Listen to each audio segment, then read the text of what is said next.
Welcome to Commander Central, episode 287, and today we'll be talking about the rising price of EDH, and I guess just Magic in general. I'm Dana. I'm Max. And I'm Chris. Gentlemen, welcome back. How's it going? It's cold today. It's very much feeling like it's fall, for sure. Yeah, I turned on my fireplace today because I looked at my thermometer in the house, it was like 55 degrees, and I'm like, well, I'm not going to actually turn on my heat, but I'll turn on my fireplace. Well, it's my wife's birthday today.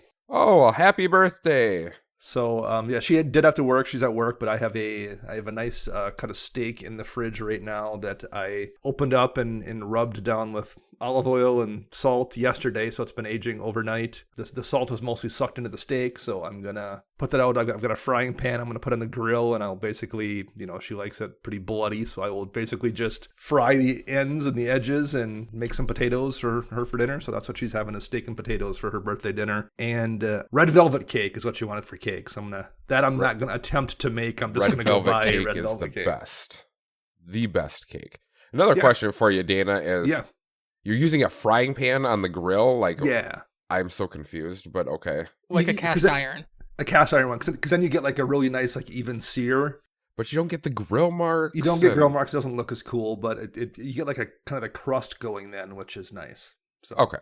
All right. A little bit of grill conversation here for anyone who's interested in And now I'm hungry. Thank you, guys. Me too. Well, luckily we're recording right enough. You can just go eat lunch after this, Max. True. I do have to run to the local mall to buy a new pair of jeans. There we go. So, any fun games get played this week? Max went to the shop this week.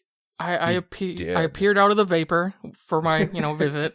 How'd your games go? You played with me, I guess, for 3 of them. I played all my games with you, and they all went well. I think the first game was with, Dramoka, and we had someone playing, I think, just a pre-con.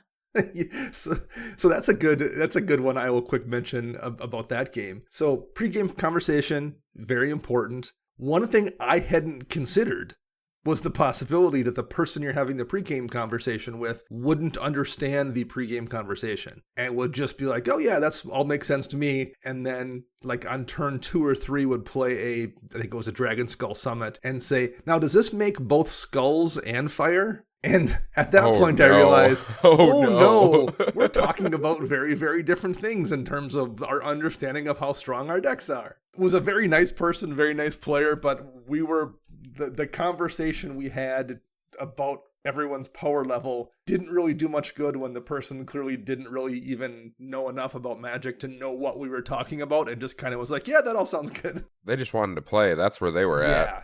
So that I mean, we tried to leave him alone, but it was a situation where like very much outmatched, both in terms of the deck he was playing and how he played Magic. So that was kind of unfortunate. We all thought we were on the same page, and everyone very much was not. It happened. So next time I'm just that's a little note to myself to absolutely be sure that the person understands what we're saying when everyone's talking about power level, because unfortunately the player was just so new that he just didn't even really understand enough to have that conversation. And I would actually prefer it to happen that route than the other route, because you can pull your punches and you can sit back and actually help them with the game overall, versus someone just going, well, I'm going to pub stomp, but I'm going to lie about what I'm doing type of deal. Yeah, because in that case, there was very much a situation where, like, he's wide open and we're still attacking each other into creatures and stuff, because, like, we can't attack this poor guy who... Oh, that's when you just send 1/1s at him, just like little paper cuts, just so he's part of the game. Who's tapping I don't have 1/1s in my deck, Chris. Who's tapping his lands to add skulls to his mana pool. It's like, we have to pull as many punches as we can. But Max wound up taking that one in the end with Dramoka. I did, yeah. That got to the point where, like, well, I've got 29 power worth of flyers in the air and holding on to a Teferi's Protection and something else. I mean, that was just inevitable at that point. Yeah. Yep. And then we played a couple more. I got to take Brago out for a spin. Oh boy! Don't tell me you did this with the same new player. No. Okay. No, it was against a Teysa Karlov deck, and then Gavi deck and something else. What were you playing, Dana? Were you playing Vela? I think that was a deck. That was the game I played Vela. Yeah. Because I got to steal Vela with my Agent of Treachery. You did. You ended up winning that only because you tutored for a Tezzeret Master of the Bridge after saying, well, I got to deal with all of Max's things or else he's going to win. And so you cast the Tezzeret and I mana drained it. Yep. And really that was technically a lure, or I had to go get something that Max would counter, because then I had is a Rise and Shine. All is dust. You had an all is dust. Yeah, all is dust. That's what it was. So I'm like, well, what can I go get that I know Max is going to blow his counterspell on, and then hope he doesn't have a second counterspell? I did not, sadly. Yeah, so we fought through that. That was a good game. Yeah, they were all good games. So it's good to see you at the shop, Max. Yeah. So hopefully we will get you back out there once a month or so and play some more. If you out there in listener land want to share with us any fun games you've played, how would you go about doing that, Chris? Well, you can reach us on a multitude of social media platforms. You can find us on Twitter at CMDR Central. You can search us up on Facebook, CMDR Central. You can find us on YouTube by searching CMDR Central. You can also find us online on cmdrcentral.com. You can also head over to patreon.com/CMDRCentral and check out our reward tiers, such as a Dexy Play Show, or just joining our community to chat with us and play virtual EDH. There's also a tier where you can guest on the show, and I believe next week we'll be having one of our Patreon guests on. Correct. All right, looking forward to that. We also have a giveaway going this month for Patreon supporters. If you are a supporter, by the end of September, you'll be entered in a drawing to win a copy of the Heroes of Dominaria board game that was provided to us by listener Andrew Nolan. So just be a Patreon supporter at any level before the end of September, and you will be entered in a chance to win that. And we're also giving away a Ultra Pro Nahiri Alt Art playmat for More of the Spark, also given to us by Andrew Nolan, and that's going to be given away to a Twitter supporter who likes or retweets the tweet announcing that we put out last Monday, but we will make sure we retweet it this week when this show goes live. So same thing, end of the month, we'll give that away as well. Okay, one note I want to throw out there, because I thought it was kind of interesting about last week's discussion. One of the things we had talked about was kind of the increased velocity of sets and cards, and how, whether or not people were getting burned out even on things like playing, modern or playing standard, doing drafts, whatever, because there's just so many sets. And Chris said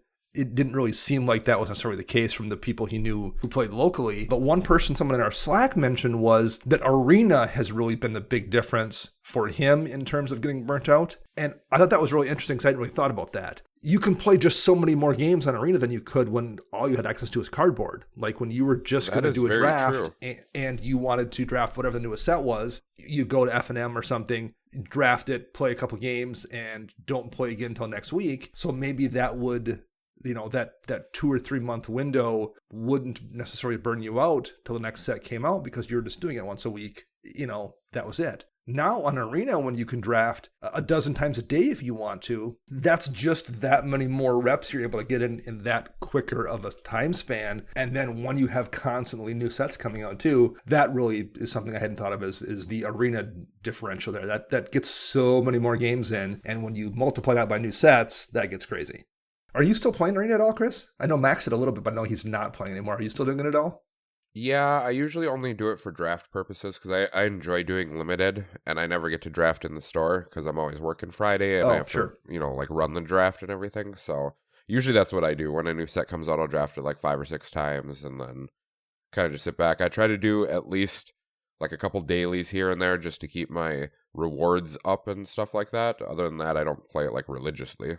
Okay. I mean, it's the convenience of it is nice. Not having to, particularly the last year or so when people were, dealing with COVID stuff. I mean, that's a big deal. But yeah, that it just does increase how frequently you can just churn through content too. That's also a downside of it. So I just thought that was interesting and worth mentioning quickly. And I can't remember who mentioned that even in our Slack. I should have wrote it down and I didn't. So thank you, random Slack person who I didn't pay attention to who said it. But random Slack person. Oh no. Maybe that's who it was. It'd be great if their handle actually was random Slack person. Maybe that's. I'm totally taking that now. I'm totally taking that. So the main topic here we're going to talk about is the rising price of playing Commander. And we've touched on this before, particularly in relationship to the reserve list. Although it's not just the reserve list causing issues. The one example somebody pointed out, and there's a gazillion of these, this is just the most recent one, was Tombstone Stairwell. It's an old card for those that don't know. It's 2 and black. It's a world enchantment. It does have cumulative upkeep, so it will go away. But it says at the beginning of each upkeep, so that's each person too, not just yours. If Tombstone Stairwell on the battlefield. Each player creates a 2/2 black zombie creature token with haste named Tombspawn for each creature card in their graveyard. And at the beginning of each end step, or when it leaves the battlefield, destroy all tokens created with Tombstone Stairwell and they can't be regenerated. So that's every turn it's creating tokens for every player for each card in their graveyard and then destroying them, not sacrificing them. So that can be relevant, I guess, at the end of each turn.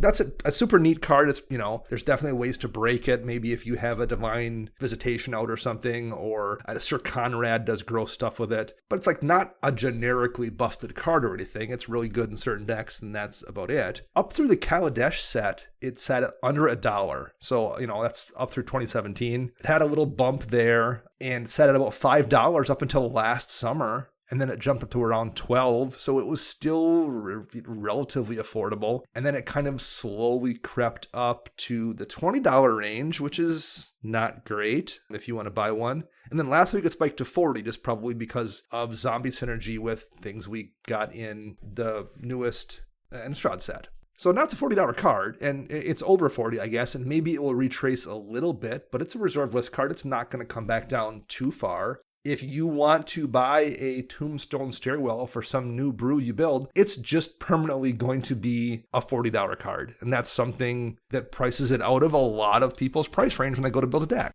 This is a thing that has happened recently with a whole ton of cards. And I think it really changes how we view and how we brew decks. At least it has for me. One of the things we've joked about plenty, both on here and in our Slack, is how often I say this is a $2 card and it's not. It's a $5 card. Yes.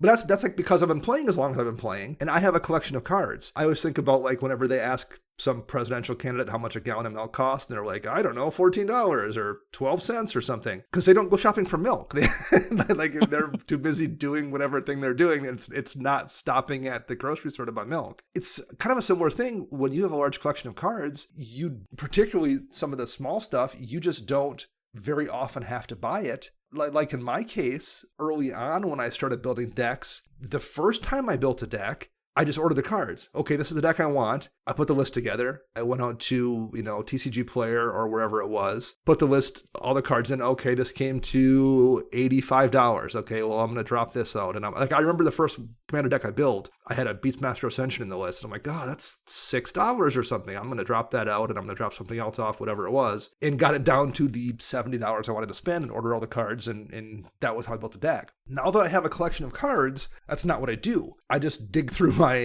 my card catalog here of cards, grab the ones I had wanted for the list I put together, and then shoot a DM to my local game shop for the last 8 or 10 I don't have. And they're like, oh yeah, come, pick them up when you come in next time. It'll be $22. And it's probably Chris half the time pulling those lists. A lot of times it is. Just so you know, Mask of Griselbrand is not out yet. So you cannot buy that card. I couldn't believe that when you sent me that list. I looked at that. I'm like, wait a minute, that's not out yet. I can't sell you that card. You can't. I was hoping I could sneak that in there. And you'd be like, oh yeah, we got a couple of those. But so that's what I do now. So because I've picked up those cards over the years, it's easy to kind of lose track of, because in my head, that deck I just built is I spent $40 on it.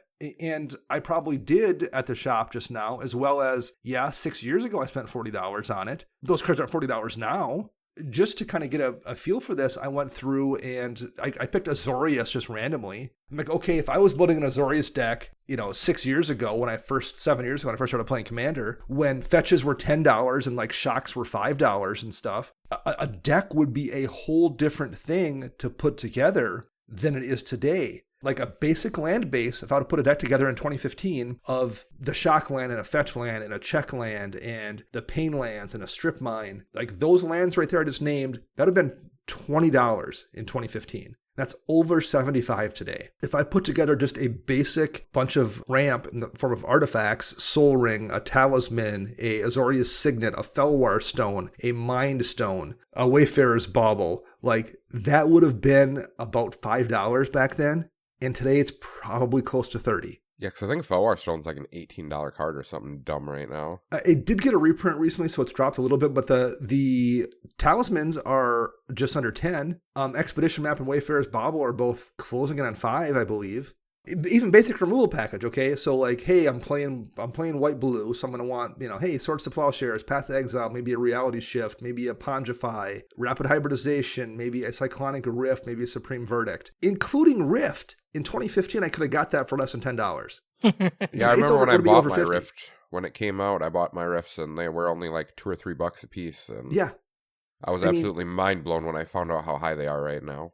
And we have those cards too. Like that's why it's easy to forget. Not only did we play a lot back then and hold on to the cards or buy collections and like, oh, I'm going to hold on to this Swords to Plowshares. I did things like, okay, I built a deck and I want this Painland for a deck. It's, the Sulphurous Springs from 6th edition was 48 cents. And I'm like, well, at some point in time, I'm going to build another, 3-color deck or a 4-color deck or a 5-color deck that's going to run that Painland. So I may as well buy 6 of them. Because, hey, that'll cost $1.50. And like, I did that with a ton of cards, not because I was smart, but because I was being lazy. And like, okay, well, I'm going to just buy 8 of these signets and 8 of these talismans and whatever. I remember when I bought Nature's Lore for green. I'm like, I'm going to build more than one green deck. And I would imagine every green deck is going to want a Nature's Lore. So I might as well buy 8 of them because they were 20 cents. They're like $4 now. So that's not me being clever. I just got lucky and was lazy and bought a bunch of those things to get free shipping. So now when I build a deck, I can just dig them out and not have to think about the cost. But if you're a new player, you can't do that. Like, that's all real value you have to spend. It's not just the fact that I have a dual land and maybe you don't. It's that I have just all of these staples that used to be 15 cents and they're now $3 or $4 for you to put them into a deck. That's a huge difference for people. I think it's a difference for people like us that have been playing forever, who maybe still need to go out and buy a copy, but if you're just getting into the game, this is what the price is. It's $3. You don't know that 10 years ago it was 50 cents. I mean, that's kind of how I view it. Yeah, it sucks, but we only know that big price gap because we've been playing for so long, and we bought them back at 50, 60 cents, and now, oh crap, I've used all my copies, I have to go buy one, and you get shocked. You get sticker shock because it's $6 now. Right. Well, and maybe it doesn't seem weird for new players, I guess. Maybe they're like, to them, the game has always been this outrageous, and you're like, well, maybe once upon a time when I built a deck and was like, okay, I'm going to allot myself $75 to build this deck. Maybe today the average person's like, well, the cost of living, I'm just going to allot myself $250 for it. Like, maybe that's changed, and that seems normal to people in a way that $75 seemed reasonable to me. That could be the case, sure. It just definitely seems, it's definitely very shocking to me to look at those differences. Has that affected, though, what you guys brew or how you buy cards? The price difference today versus like 5 or 6 years ago, Max? Has that changed what you do? Yes and no. Like, obviously, I'm not going to, I'm working on a Golgari deck right now. I'm not going to go out and buy a Bayou. I mean, and that's a very extreme example, but I also, kind of like you, I have all the lands. I have all the lands that I would need, the Overgrown Tomb, the Stadium land, the Check land, the, whatever other 2-colored dual lands that come in untapped unless they have a condition. I have a majority of those. I think what it comes down to is more like the utility cards. Like back when Assassin's Trophy was $20, I probably would not have bought a copy of Assassin's Trophy, but it's not $20 anymore. Sure. That stuff does shift. Like the new cards definitely tend to drift down a little bit, although, there's the Smothering Tithe example where it just goes up. But yeah, a lot of that stuff does come down a little bit after what it pops off at that first week or month when it's been released. It's usually within the first week it starts going down. Yeah. Does it change what you do or how you build? Not really. And I can say that because I'm a modern player, so I'm used to very expensive stuff. It just takes me more time to actually get my hands on it type of deal. So I'll slot something in that's not quite as good as I'm searching for the card that I want or saving up for it, because I can't justify, spending $100 on a card right out of the whim. I have to balance my finances and do all that stuff and make sure I have the appropriate funds to just blow on a magic card type of deal. Well, Max mentioned going to buy a Bayou or a dual land or something. That's an interesting one. That was a thing early on. I never bought duels for my decks, but what I did do was after I had a deck for a while, I'd be like, well, maybe what I'm going to do now is like sock away $10 a week or something and then buy myself a Bayou for this deck because I like this Glissa deck and I want to keep it around. Yep. And I want to Bayou for it. So what I'm going to do is I'm going to sock aside a little bit of money and, skip going to lunch for work every Friday with everybody for, 8 weeks and then go spend $90 on a Bayou, which is what I did. Like it was $90 at our shop is where I bought my Bayou. Now today, am I going to be like, well, I'm going to sock aside lunch money and spend $400 in a Bayou? I don't think I am. No. That's a lot of lunches, Dana. Right.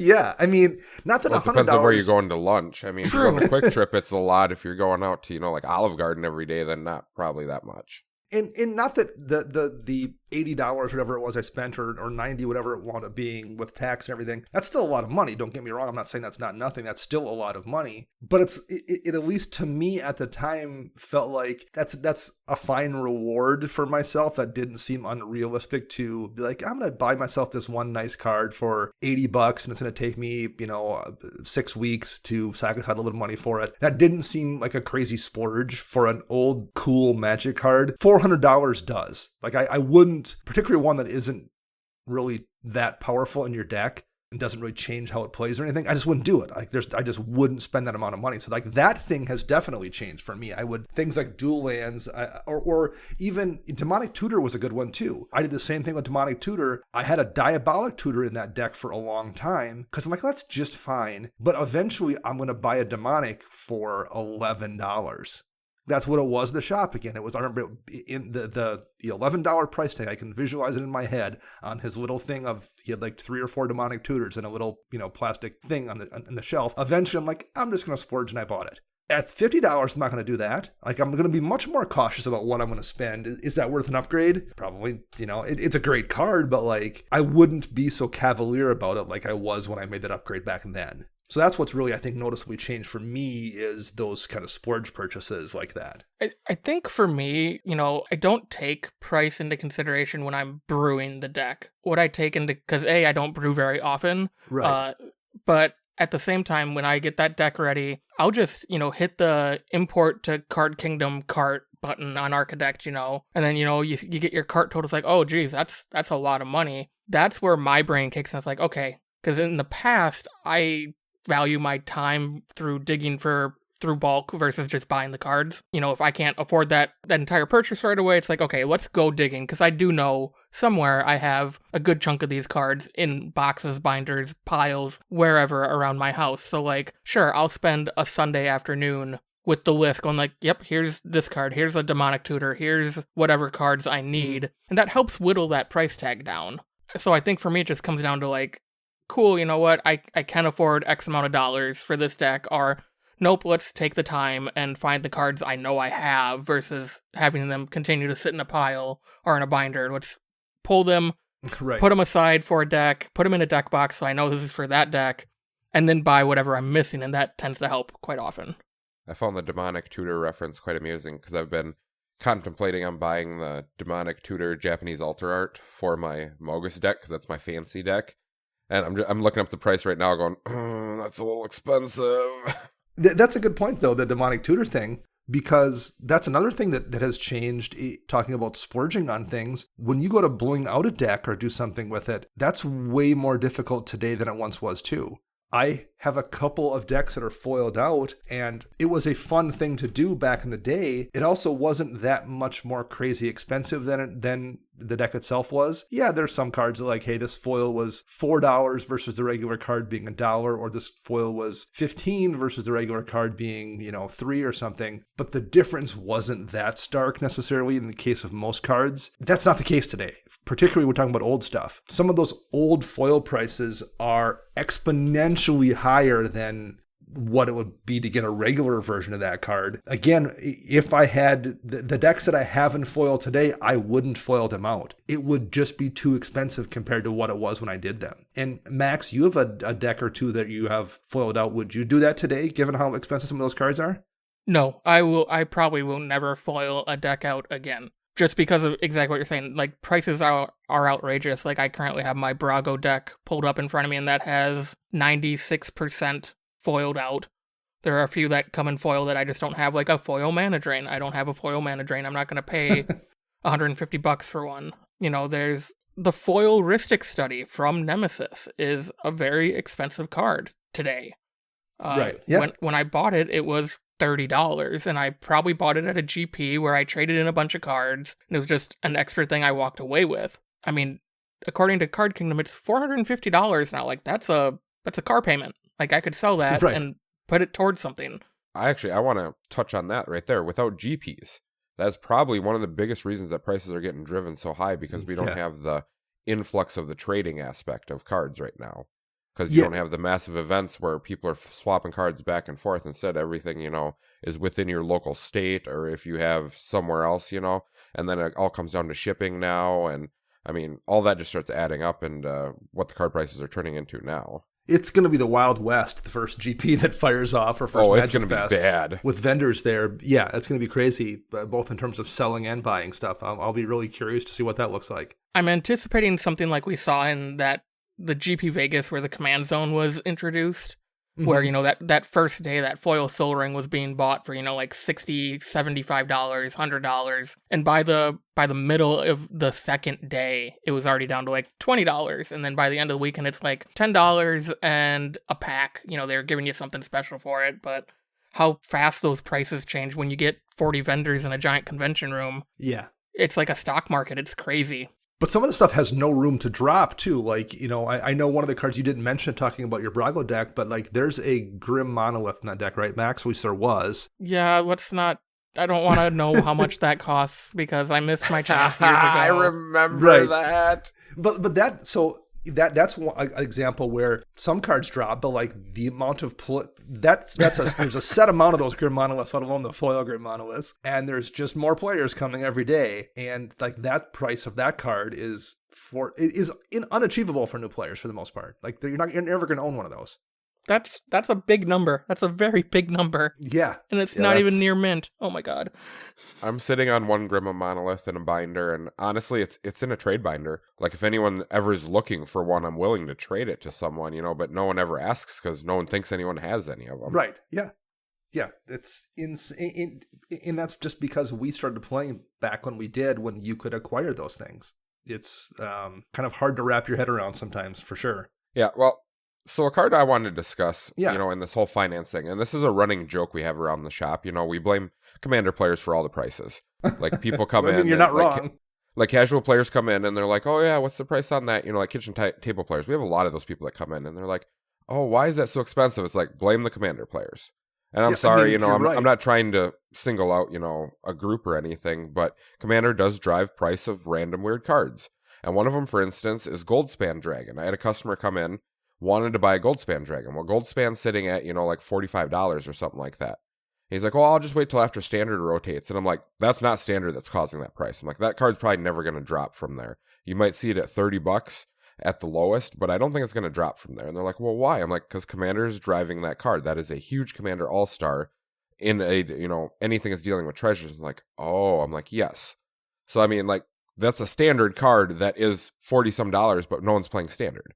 So it's still a really expensive card. Yeah, right. So I guess that's a good point too. It's not just the impact of prices on Commander players that they're causing themselves. That does trickle down to other formats, absolutely. That for sure affects other people who might not even be aware of what's going on. And it's like all of a sudden, like, what has happened to card prices, and just not even understand what's going on. Yeah, and a lot of it is also collectors now. That's a big trend. I don't know who started it, whatever, you know, kudos on you, you know. It doesn't really bother me either way, you know. It helps the business I work for, it helps my personal collection, that kind of stuff or whatever. But this wasn't a thing 10 years ago where people were hoarding, you know, 300 dual lands or something like that, or anything like that. You know, prices were very fair for everybody to get their hands on stuff. I wish I had done that. I wish I had thought about that. Yeah, but didn't you hoard like 1,200 elephant graveyards or something like that? I mean, I did a little bit of it. Yeah, there were some things I did pick up like that for sure. I could have made much, like I should have bought Tombstone Stairwells when they were down. It would be a much better investment. The worst part is when you brought up that card, I Googled it and looked it up and I'm like, hey, I've seen this card before. And I'm like, why is it so expensive? That makes no sense to me. Yeah, it's crazy. So have you seen anything different from people you play with? Like we don't brew differently necessarily, in part because we have access to a lot of these cards in ways players don't. But have you seen anything different from people you're playing against, Max? No, I guess not, just because of like the core people I play with is like you and Dr. Mike and some people in our Slack, and I don't see them brewing differently. But what I have seen over the course of, the last couple of years due to virtual EDH is we've gotten an influx of like the budget brew people kind of coming out of the woodwork, which I think is awesome because they are players that haven't played very long, or they are getting back into the game and realizing that cards cost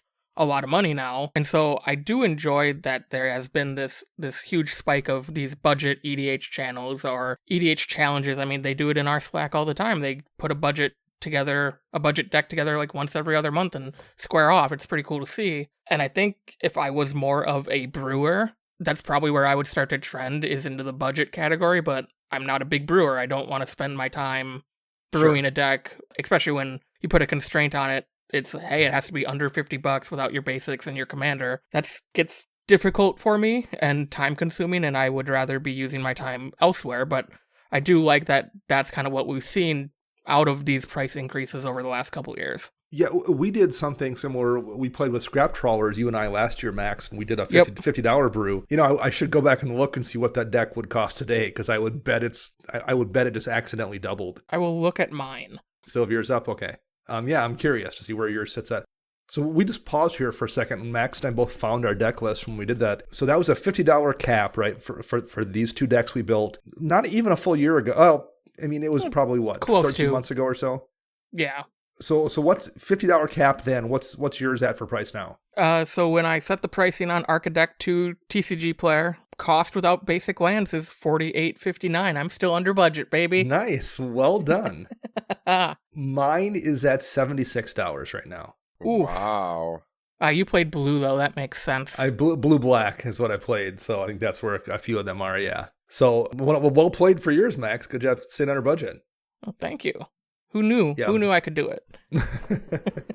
So yeah, that was just in the last year, and that was with a budget deck that was already cards that were relatively budget. So that's definitely something that it makes for an interesting challenge too. Like you're throwing an extra constraint on yourself, and it makes you have to brew creatively to still find a way to get to do powerful things. Looking at my deck right now, it looks like a big chunk of that is Conqueror's Flail. Was relatively cheap at the time, and it's almost a $20 card. So a good chunk of that's probably just from Conqueror's Flail alone. Gross. Yes, I've definitely seen a rise of that, the budget or pauper EDH kind of crowd. The other thing that jumps out at me that I've seen particularly in the last year or 2 years is, number one, the amount of proxies people are using and the level of acceptance of people playing proxies. And I think those two things go hand in hand a little bit. I think particularly the first couple of years I was playing, when I encountered proxies, and this was probably in part because cards were relatively cheap then, most of the time I ran into someone playing proxies, it was someone trying to do something degenerate. Like they were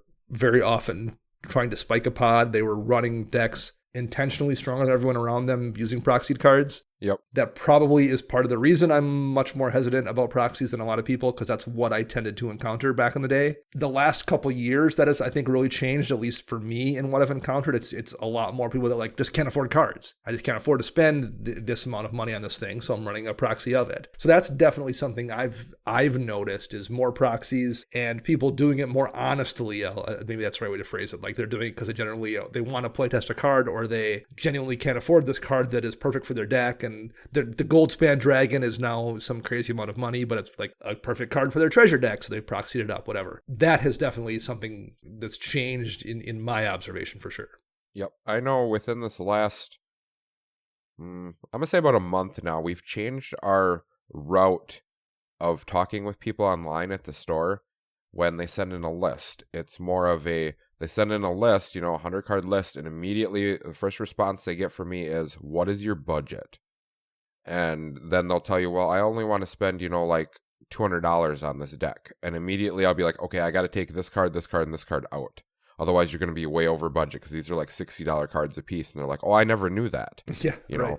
And so, I mean, that's what I've seen big lately, is that kind of thing. We have to approach that because, get all these cards together, and then you tell someone a price and they're like, why is that so expensive? And you're like, well, this card went up, like 6 months ago, and this card's being played in this deck, so that spiked, and and then people are like, well, I can't afford that. So, I mean, I've seen a lot of that lately where we have to approach the situation. It's a very delicate situation too, because you're not trying to, single people out, but who to ask and who not to ask type of deal. Yeah, talking about just buying things from stores too, like another advantage that people like us have is not only just having cards in our collection, but you talked about having that Grim Monolith you're not using, Chris. Yep. That gives you something to trade down the road for something you do need. Like if there is something you suddenly want to play from Modern, you can swap that Grim Monolith to get those cards or get store credit to buy those cards or whatever. Most people can't do that either.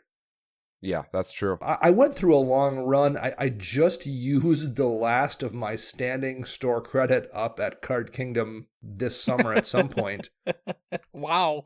I had a crazy amount of Card Kingdom credit sitting there from sending out bulk from collections I had bought that lasted me literally years, where I just had standing store credit there from sending in, piles of different bulk things from collections I had bought that most people can't do.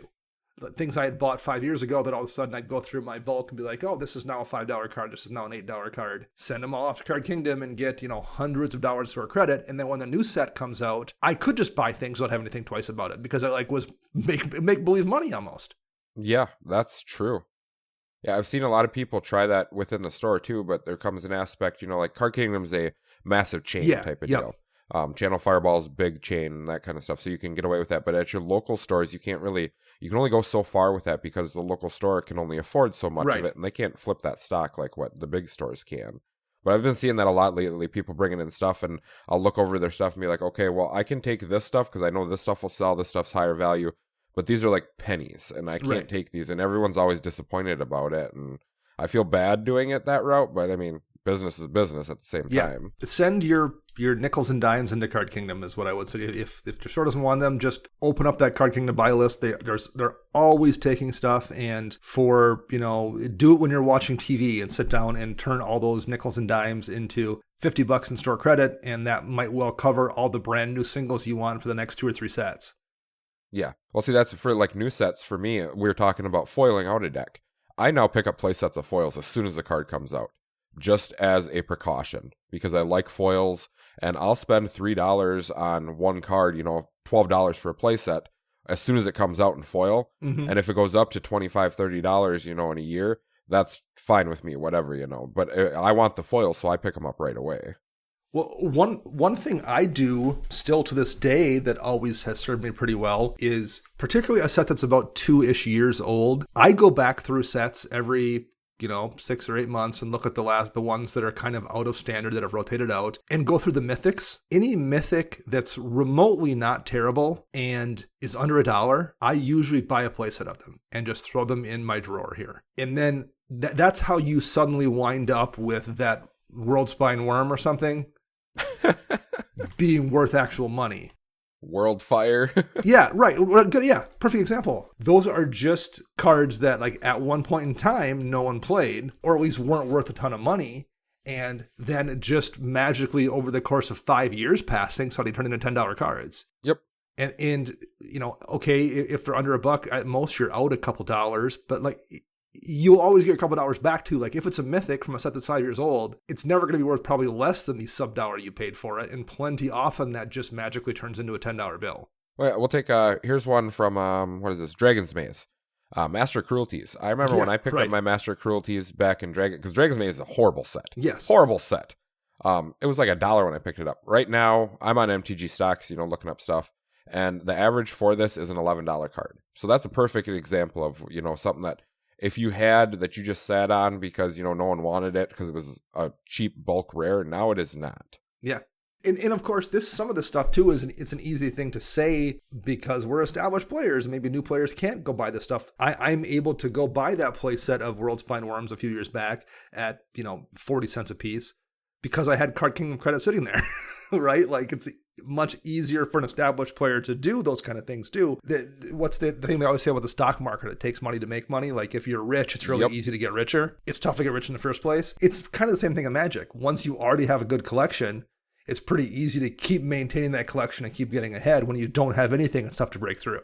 Yep. The best thing I can say for new players when you're coming into the game is just, buy random packs as you're playing type of deal, spend it at your game store, because like for us at our game store, a pack is like $4 or something like that. You can get one pack a day, or whenever you're in or something like that, you pull something and you don't try to flip it right away. I mean, this isn't meant to be, a money-making scheme type of thing. Right. It's just, sit on your cards, build a collection up.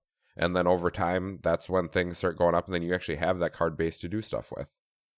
Patience definitely does pay off. I look at somebody like, like our friend Dr. Mike, who Max mentioned earlier. He's not a new player anymore, but like he was, I remember in the early days of this podcast even, talking about this new guy we just started playing with who was just learning Magic. And at this point now, he's been playing 4 years or so, and he now has a collection of cards because things he picked up back then that were, hey, this is a stupid card, this will be fun in a deck for 50 cents, is now a $4 card. And when you multiply that by hundreds of Magic cards, that collection suddenly turns into real things that he can swap for other real things. Like the passage of time alone does a lot of good for a Magic collection for the most part. It does. Another good thing to keep in mind too for newer players is judge how your local meta is. Mm-hmm. So like if your local meta is big into modern or big into standard, aspect, that's what you pick up cards for if you're an EDH player, and you can trade with those people because they don't want EDH cards. They want that stuff gone, right? Because they want the staples for what they're playing with. So like modern is our big crowd around here, and I've seen a lot of EDH players that spend money on like the modern supplemental sets, and they take those cards and they trade them for EDH cards because the modern players don't want the EDH stuff. They're like, oh, I'll definitely trade this. That's for EDH players. I need that. For instance, like a old Gnawbone versus Regavans type of deal. Regavan is good in Commander too, but not as good as it is in Modern. But old Gnawbone is definitely really phenomenal in Commander, whereas it's not in other formats. Well, that's why those Modern Horizon sets are so great, because as a Commander player, you bust those packs and you're like, okay, I got 3 Commander cards, and these couple of good Modern cards I will just turn into Commander cards by swapping them to the store for credit or giving them to some Modern player that I know. Yeah, that's the best route to do it, honestly, in my opinion. That's why, this card game is meant to be a trading card game. So, you need to trade with your friends and all that fun jazz. And granted, we're still dealing with the COVID nightmare and stuff like that. So it's not quite as easy as it used to be years ago, but it's something to keep in mind is, if you have a close group of people, trade away, have fun. So I'll ask you this, Chris, has the shop encountered many issues with counterfeits? Because I know that gets more and more attractive as prices go up. Has that become a thing you guys have to worry about more and more? Magic, not so much lately. Like, if we get an old cards, we check them over, because there's the 1, 2, 3. I think there's like a 5-point system that we can check over cards and all that. That's when we really check them. Newer cards, not so much. Pokemon is a huge thing of counterfeits. I've seen at least once a week we get counterfeits that come running in the store. Oh, really? And it's hard because a lot of times you tell the person, like, well, half of these cards are fake, and they're like, what? And you're like, yeah, I hate to break it to you, and you'll show them what the real card looks like and the difference in them and everything, and they're like totally bummed out about it because they got it from someone else and all that fun jazz. But I mean, nothing you can do about it because a lot of them, I can tell, they're not being malicious by any means. Sure. It's already in their collection and stuff. So, but as for Magic, not really. I haven't seen a fake Magic card in probably a year now. But we're very sticklers on that kind of stuff. So I think people around us know that, like they bring in something and we look it over hard. So sure. I've had people bring in cards, like, can you tell me if this is real or fake, and we'll look it over and be like, no, that's a real card. You did good on that one. And they're like, awesome, and then they go jam it in a deck and go play. I can't remember what I wound up swapping a Force of Will for at the shop a couple months back. There was something I wanted that I knew was expensive. Like, I don't want to spend cash. And I know I had I have an old Force of Will that I'm never going to use. So I brought it in and made a deal. And the guy working that day, did the full test on the Force of Will for me, from someone who knows what I'm looking like. I'm not a random person. He knows I know what I'm doing, but he still has to double check those things, let alone somebody who doesn't know what they're doing. Yeah. I love the greatest test I love doing, and it freaks people out, is The Ben The test. Ben test. Yes. Oh, our store owner did that with, what was it? It was an invention of some sort. I think it was like a $400 invention or something like that. $300 invention. He's like, yeah, so this is how the Ben test works. He took it out of his personal collection. He's like, so you take it and you go like this and you bent it over, and the guy like freaked out, like, what are you doing? He let go of it and the card went back to its normal shape. He's like, that's how it's supposed to happen. He's like, if this was fake, it would have bent in half. And they're like, oh my gosh, and all that. Why would you do that with a card like that? Yeah, it is. If you don't know, it is for sure scary to watch. It is great to do. I love new players when they learn stuff like that, because just seeing their eyes of like absolute shock and then awe and everything about how it's all set up. Yeah, it's the art of detecting fakes and counterfeits is a lot of fun to kind of delve into sometimes. Finding out like what dots you need to look for in the back of a Magic card if you have a magnifying glass or something like that is pretty interesting. Yep, there's so many tests, and then the Ben test is the absolute last test you do, aside from ripping it in half. Which Checking the core. we have a few fakes in the store that we'll show people. Like we have a couple that already are ripped in half that we can show them the difference, and then they're like, oh, well, that's how that works. It's like, yeah, well, here I have another fake in the drawer here. I'll rip it in half so you can actually see, and then we can rip the other fake we have, and they'll see it as we rip it. The difference and stuff. So the rising price does make people making fakes makes them more profitable. But like, so the question I have for you guys to kind of wrap this up then is long term, how much of a problem is this? The reason I ask that is because in some regards, keeping the price of cards in control and having some things be expensive is probably good for Magic. It makes people much more likely to spend money on sets if they think they can not only recoup that money down the road, but make more money off the cards they've purchased. That's probably good for their consumers for the most part. But there has to be a cap on that too. Like at some point, the price of these cards gets too expensive for people to even come in the first place. Are you guys concerned we're going to break that equilibrium, or have we maybe already broke it where the price is beyond what people can get in, even though it is keeping their quote unquote investment safe? Like, are we going to hit a point where it's too much? Or will WotC keep an eye on that? Do you have any thoughts there? What do you think, Max? I think WotC has already started kind of putting their eye on that with the fact that we get 18 different versions of a card now in standard sets and modern sets. All new arts. So without them saying, without looking at the secondary market, they look at the secondary market. Sure. I also think the same can kind of be said about now printing pre-con commander decks with every standard set. It's just another way to get 90 plus, 60 plus reprints out into the system of cards that are in that $2 to $10 range. Outside of the reserve list, I don't think we've hit that threshold yet. The reserve list is a completely different conversation, which we're not having today. But I don't think we have, and I do think we were onto something earlier about once events do come back and vendors are there and there's a good market going again outside of the local shops and the collectors on eBay and the big card shops online. Once people can go to these conventions and start offloading stuff, I think we're going to see the scales tilt a little back to where this might become a little more affordable. But right now, everybody's just sitting on inventory. Personal collectors like us, stores. So if you need the card and your LGS doesn't have it and your buddy doesn't have it, you are kind of forced to either go to eBay or Card Kingdom and pay their prices. That is true. Yeah, the constant printing of a lot of these things is going to, because we do talk about the crazy increase in a lot of these cards, but Path to Exile was a $10 card for a long time, and it's not now. It's still not super cheap, but it's not $10. It's half that price at least. So some of these things they've done a decent job controlling. I guess my concern here would be that their idea of affordable is that kind of thing. It's like, hey, we don't want Path to Exile to be $10 or $12, but we're okay with it being $5. But if everything is like $3 to $5, right? If like all those Nature's Lore, which once was 50 cents or 25 cents, moves to $3, and every talisman moves from, the 50 cents to $5. At some point, like the few that drop down from 10 to 5 or from 30 to 20, I don't think offset all the nickels and dimes that move up to $2 or $3. That's where my concern is those little tiny things that add up. Yes, I agree. The other issue I'm seeing with WotC per se is that they're pushing set boosters very hard over draft boosters. So, like for the new pre-release, they gave out set boosters for prize support instead of draft boosters. So you're not getting your influx of your commons and uncommons like you used to. It's more of the rare base. So I have a feeling that the prices are going to start getting, exponentially higher of those certain chase uncommons and stuff like that. Like, for instance, when Fatal Push was in standard, it was like an $8 card that everyone was looking for as an uncommon, and that was still hard to find out of draft boosters. Well, now if you're pushing set boosters and you're hunting for that specific common that's a $5 card, that's just going to be a nightmare to find. Yeah, that's what's, I think, been another interesting thing to see, too, is the budget staples are no longer budget staples.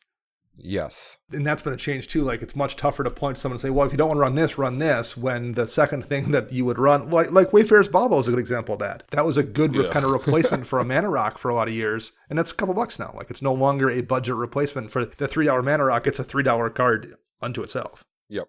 All right.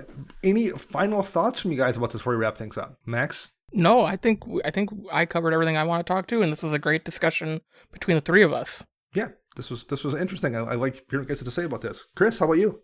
Nothing I really want to say. I would like to see Wizards print more, reprints overall, just to try to influx the market, just to get cards out there. I want to see more people coming into the game, new players and that stuff, and I hate watching the price go way up on this stuff.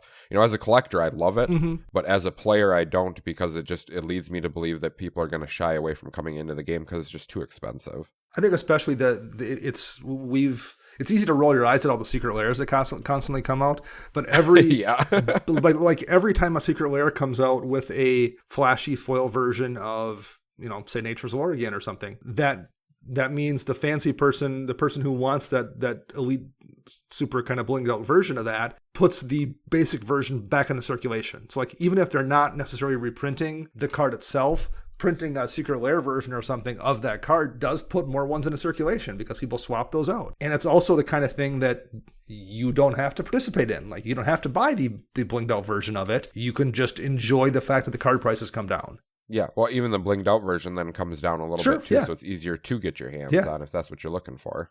Yeah, that kind of thing I like. I really like the Commander Collection green kind of cards, or the Gideon Spellbook, those kind of things. Those ancillary products that you don't have to get involved in if you don't want to, but they do put more things out there, both in terms of the premium version, and they make people swap the premium version out for their non-premium version that then goes back into the market for you to get a chance to buy too. So yeah, I like seeing that especially. So, all right, I think that is going to wrap up episode 287 of Commander Central. Thank you to our editor, Rafael Garcia. You can find him at Ursa Bearwalker on Twitter. Thanks to Kevin MacLeod for our podcast theme, Retro Future Dirty, licensed via Creative Commons. I am Dana. You can find me on Twitter at Dana Roach. You can find Max at CMDRCentral_Max. And you can find Chris at WiseSquishy1. Until next week, I'm Dana. I'm Max. And I'm Chris.